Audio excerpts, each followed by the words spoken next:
window. He was pretty zen, really.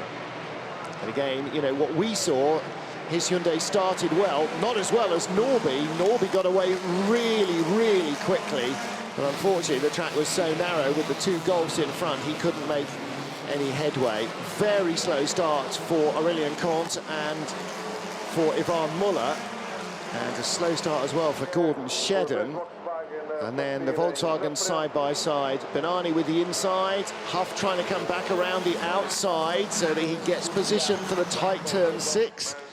And then contact into the barriers they go. Norby gets a hit. It is, in fact, Benani's car that basically almost came through Ted Björk's windscreen.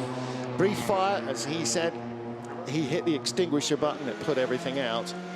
And this is what it looked like from the next closest seat in the house. This is real speed.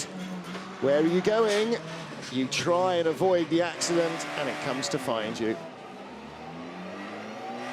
Slow start for Ivan Muller, ahead of Esteban Guerrieri. Guerrieri out-dragged as well by Gabriele Tarquini. Tarquini coming by John Philippi. And look how much you can see, absolutely nothing. And then suddenly everything is stationary, and that was the hit.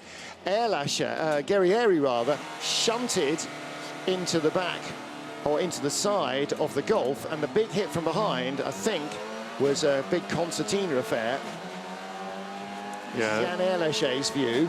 Testament just how strong these cars are, and you know, hopefully we'll await confirmation, but at the moment it looks like there's nobody with any serious injuries. But yeah, clearly a very, very big accident. Yeah.